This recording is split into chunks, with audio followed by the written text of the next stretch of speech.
আমরা বিশেষ কারণে আমি নিউজ চ্যানেলে আওয়া লাগছে একটা মানে আমরা খাজারছড়া গ্রামেতে ৩টা বউ আজকে পালিত নিখোঁজ মানে খুঁজে পাওয়া যাচ্ছে না। মোটামুটি টাইম ১০টা বা ৯:৩০ এরকম টাইম হবো। আমি গেছিলাম ডিউটি। যে বউ বাপ ওরার নাম হচ্ছে একটা নাম অঞ্জনা চাকমা, একটা নাম হচ্ছে জয়া দেবী চাকমা, একটা নাম কেলা দেবী চাকমা।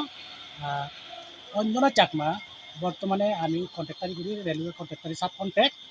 সে আমার সুগেজ থেকে ২,৯০,০০০ টাকা তালা ভেঙে লইয়া গেছে সব টাকা। এখন বর্তমানে ওরা খুঁজে পাওয়া যাচ্ছে না, ওরা ৩ জন। তো এরা আমার সন্দেহগত তারা বাইরে পালিত হয়ে গেছে, কারণ ত্রিপুরা আশপাশে থাকবে না, ওরা কাছে অনেক টাকা নিয়ে গেছে না। ওর ওর ওর স্ত্রী ২৫,০০০ টাকা লিয়ে গেছে, মানে একটা কুমড়ার মধ্যে ২৫ টাকা আপনি জমাইছিল, প্রায় ২০-২৫,০০০ টাকা মতো কুমড়াটা ভাঙ্গিয়া টাকাও লিয়ে গেছে ওর স্ত্রী জয়া দেবীর জামাইয়ের টাকা দিয়ে। আর আমার ২,৯০,০০০ কেলা দেবীর কাছে কিন্তু ১ টাকা নেই। আপনার স্ত্রীর নাম কি? অঞ্জনা অঞ্জনা চাকমা আমার স্ত্রীর নাম। আপনার স্ত্রী আপনার ঘর থেকে ২,৯০,০০০ টাকা। ৯০,০০০ টাকা লিয়ে গেছে, একটু বেশি হইতে পারে, কারণ আমি কন্ট্রাক্টারি করি তো, আমি টাকা জমা দিই তার অ্যাকাউন্টে। আচ্ছা, আর আপনার স্ত্রীর নাম? জয়া দেবী চাকমা। আপনার স্ত্রীও পালাইছে? একসঙ্গেই পালাইছে।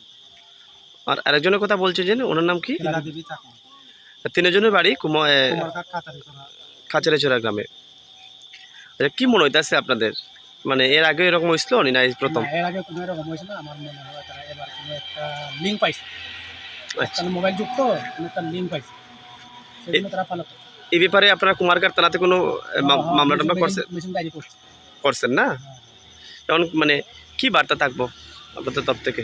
বার্তা থাকবো বলতে আমি রিকোয়েস্ট মানে প্রশাসনের কাছে চ্যানেল থেকে রিকোয়েস্ট করতেছি ওরা যেতে ফাইলে যাতে আমরা একটু খবর দেয়। তার আর ছেলে মেয়ে আছে, অঞ্জনা চাকমা আছে ২ ছেলে ১ মেয়ে, আর জয়া দেবী চাকমা আছে ২ মেয়ে, আর খেলা দেবী চাকমা আছে ১ মেয়ে ১ ছেলে। ওর মেয়ে কলেজে পড়তেছে বর্তমানে ফটিকরায়, খেলা দেবী চাকমা। ধন্যবাদ।